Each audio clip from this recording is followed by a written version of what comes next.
दोस्तों, भारत और रूस की दोस्ती अपनी चरम सीमा में है। वहीं 1-1.5 साल पहले यानी अगस्त 2021 के समय भारत और रूस के बीच थोड़ी अनबन चल रही थी। रूस के विदेश मंत्री सर्गेई लावरोव ने जब भारत की यात्रा की थी, तब उन्होंने पाकिस्तान की भी यात्रा की थी। उस वक्त रूस ने पाकिस्तान को कुछ जरूरी हथियार और अन्य समझौते करने के लिए हरी झंडी भी दे दी थी। तब लगा था कि भारत और रूस के बीच अब पहले वाली दोस्ती नहीं रही है। लेकिन दोस्तों, रूस यूक्रेन युद्ध वो समय है जब भारत लीक से हटकर रूस की मदद कर रहा है। भारत ने रूस के लिए दिल खोल दिया है, उसका कच्चा तेल खरीद कर उसे भारी संकट से बचा लिया है और इस काम में भारत ने अमेरिका की दादागिरी को भी नहीं माना है और इस बात से रूस काफी खुश नजर आ रहा है। इसीलिए अब रूस ने भारत के सारे एहसान चुकाना शुरू कर दिया है और इस काम के लिए रूस ने साल का सबसे बड़ा प्रोजेक्ट शुरू कर दिया है और ईरान के साथ मिलकर भारत को वो सरप्राइज देने का फैसला किया है जो भारत की सूरत बदल देगा। रूस ईरान के साथ मिलकर भारत को 12 मिलियन टन का रूसी खजाना भारत को भेजने का प्लान तैयार कर चुका है। वहीं दोस्तों, एक और खबर है कि भारत क्या यूक्रेन रूस से जंग में पुतिन की कोई मदद करने वाला है? क्या भारतीय वायुसेना इस पर काम कर रही है? आपको ये भी बताएंगे। तो दोस्तों, इस धमाकेदार ऐलान को आपको जरूर देखना चाहिए। हम आपको पूरी खबर बताएंगे, तो वीडियो को लास्ट तक देखते रहिएगा और अपनी प्रतिक्रियाओं को कमेंट सेक्शन में लिखना ना भूलें। रूस संवारेगा भारत की तकदीर। ईरान के साथ रूस का सबसे बड़ा सौदा। अब भारत आएगा रूस का 12 मिलियन टन सामान। दोस्तों, जिस तरह से भारत ने रूस की मदद की है, वैसे भारत ने कई बार ईरान की भी मदद की है।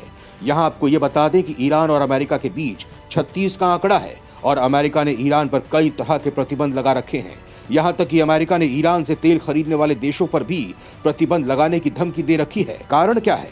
कारण यह है कि ईरान अमेरिका को धता बताकर परमाणु प्रोग्राम पर काम कर रहा है और अमेरिका की बात नहीं मान रहा है। हालांकि ईरान भारत के साथ अच्छे संबंध रखता है और यही कारण है कि ट्रंप के समय भारत ने ईरान पर अमेरिका के प्रतिबंध लगे उस वक्त भरपूर मदद की थी। और दोस्तों, यही कारण है कि ईरान और रूस आज भारत की मदद करना चाहते हैं।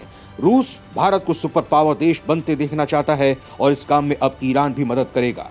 दोस्तों, ईरान और रूस के बीच एक बहुत बड़ा समझौता हुआ है, जिसके चलते रूस भारत में 12 मिलियन टन का सामान भेजने वाला है ईरान के बताए रास्ते के जरिए। जी हां दोस्तों, अब भारत और रूस की दोस्ती को और मजबूत करने में ईरान बड़ी भूमिका निभाने जा रहा है। ईरान और रूस के बीच एक सहमति बनी है कि जिसके बाद रूस का 12 मिलियन टन सामान भारत पहुंचने वाला है।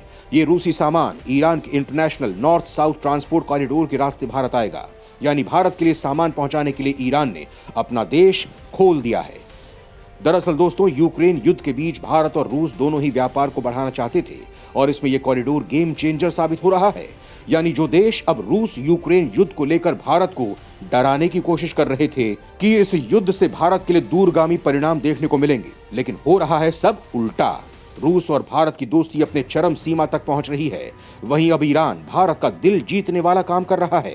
दरअसल ईरानी रेलवे के प्रमुख मियाद सालेही की रूस के मॉस्को यात्रा के दौरान रूसी रेलवे के प्रमुख से मुलाकात में भारत रूस व्यापार को बढ़ाने और ईरान के international north south transport corridor के रास्ते सामान भेजने की सहमति बनी है। इससे पहले भारत और रूस के बीच 10 मिलियन टन सामान का समझौता हुआ था। दरअसल भविष्य में ईरान ही भारत रूस के बीच व्यापार को बढ़ाने और रूसी सामान को भारत पहुंचने के लिए प्रवेश द्वार बनकर उभर रहा है। रूस के मॉस्को से मुंबई के बीच कॉरिडोर में ईरान बड़ी भूमिका निभा रहा है।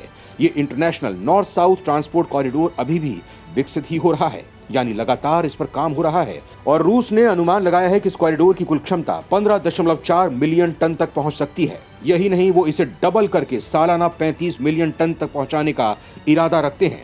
यानी रूस भारत के बीच ये नया व्यापारिक रिश्ता बहुत आगे तक जाने वाला है। अब बड़ी संख्या में कंपनियां इस कॉरिडोर के जरिए सामान लाने भेजने पर काम कर रही हैं। दोस्तों, अगर आधा प्लान भी लागू हो जाता है तो ये भी बहुत बड़ी सफलता होगी। क्या युद्ध में भी मदद करने वाला है भारत? क्या वायुसेना कर रही है किसी प्रकार की तैयारी? दोस्तों, रूस और ईरान के बीच कॉरिडोर बनने और भारत से व्यापार बढ़ाने की कवायद के बाद अब एक और खबर है जिसने हलचल मचा दी है। दरअसल दोस्तों, ब्रिटेन के भारतीय मूल के पीएम ऋषि सुनक ने रूस यूक्रेन युद्ध में यूक्रेन की मदद के लिए एक ऐसा फैसला लिया है जिसके बाद अब भारत को भी रूस की जंग में मदद के लिए सोचना पड़ रहा है। दरअसल रूस और यूक्रेन युद्ध अब 10वें महीने में प्रवेश कर गया है और नाटो देश लगातार घातक हथियार और मिसाइलें यूक्रेन को भेज रहे हैं। इसी के तहत ब्रिटेन ने अब अत्याधुनिक ब्राइमस्टोन 2 मिसाइल को यूक्रेन को भेजा है। इस घातक मिसाइल में यह क्षमता है कि वो रूसी टैंकों को तबाह कर सकती है और खुद ही अपने लक्ष्य का चुनाव कर सकती है। यूक्रेन युद्ध में अब रूस की सेना यूक्रेन के बिजली संयंत्रों को निशाना बना रही है, जिससे भीषण ठंड के बीच यूक्रेनी जनता के मनोबल को तोड़ा जा सके। रूस के भीषण हमलों के बीच ब्रिटेन के रक्षा मंत्रालय ने ऐलान किया है कि उसने यूक्रेन की सेना को ब्राइमस्टोन 2 मिसाइल दी है। ब्रिटेन ने कहा है कि हमारी सैन्य मदद ने रूसी सेना की बढ़त को रोकने में अहम भूमिका निभाई है। ब्रिटेन के इस ऐलान के बाद अब दुनिया में हलचल मची है। भारत भी अपनी वायुसेना के द्वारा रूस की मदद कर सकता है, क्योंकि यूक्रेन को उसके साथी देश मदद दे रहे हैं और रूस के पक्ष में अकेला और सिर्फ अकेला भारत ही ऐसा देश है जो किसी से नहीं डरता, अमेरिका से भी नहीं। इसीलिए रक्षा विशेषज्ञ अनुमान लगा रहे हैं कि भारत भी अपनी वायुसेना के सबसे उन्नत लड़ाके भेजकर रूस की मदद कर सकता है। खैर दोस्तों, आपके विचार के मुताबिक भारत को क्या एक्शन लेना चाहिए, कमेंट में लिखकर जरूर बताएं।